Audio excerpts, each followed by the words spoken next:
днешния толкова важен и прекрасен ден имам удоволствието да номинирам госпожа Таня Борисова за участие от името на България в международния конкурс Световна награда за най-добър учител в света за 2016 година.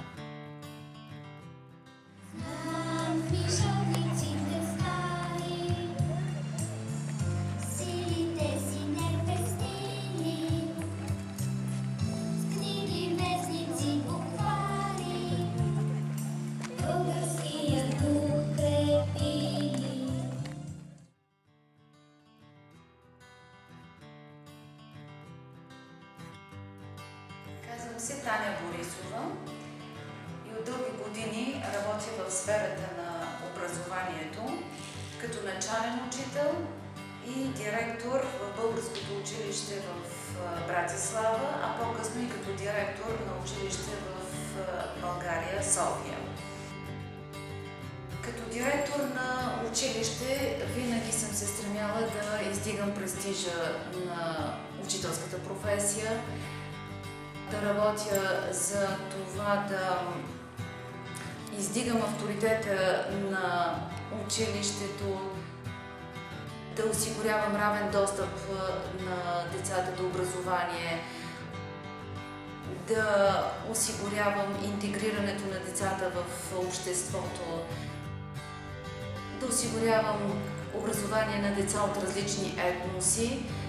Тя е добра, да прави много промени и ремонтира салона. По-приятно да учим е когато е свежа стаята, изчистена. Нейната номинация всъщност не трябва да изненада за никой, защото тя доказа през всичките години, че с правилните управленски решения, които взимаше и с упоритостта, с която довеждаше действията до край, резултатите не закъсняха.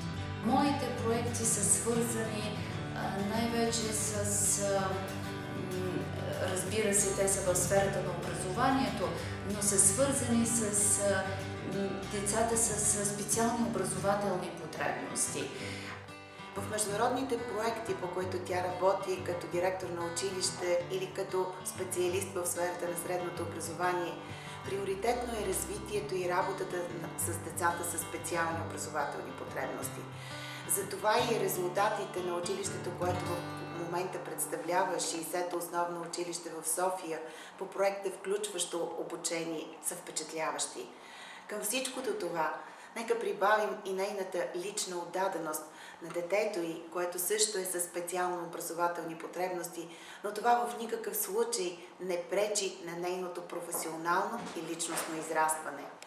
Ще бъде щастлива, ако госпожа Борисова е сред тези, които получат наградата на Фондация Варки, защото съм убедена в нейната професионална и майчинска отдаденост, защото зная, че средствата, които Фондация Варки ще предостави на най-добрият учител в света, ще бъдат оползотворени за една благородна кауза.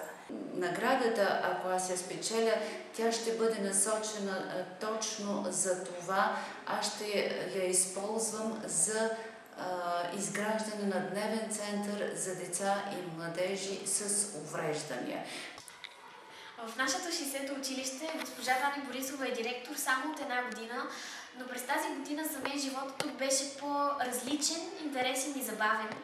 Благодарение на организираните от госпожа Борисова мероприятия имах възможност да посетя различни институции, като Министерство на образованието, Президентството, Регионалния инспекторат по образование град София и много други. Видях места, за които само бях чувала. Аз съм много доволна, че през миналата една година госпожа Таня Борисова стане директор на нашето училище. Заедно с нея работихме по много проекти. Един от тях беше програмата Успех, по който имаше различни клубове. В тези клубове ние правихме нещата, които обичаме и са ни интересни, а заедно с това се учихме да работим в екип. Благодарение на госпожа Борисова много от моите съученици се включиха в тези клубове. Едни бяха журналисти, други се занимаваха с кулинарство, а трети с спорт.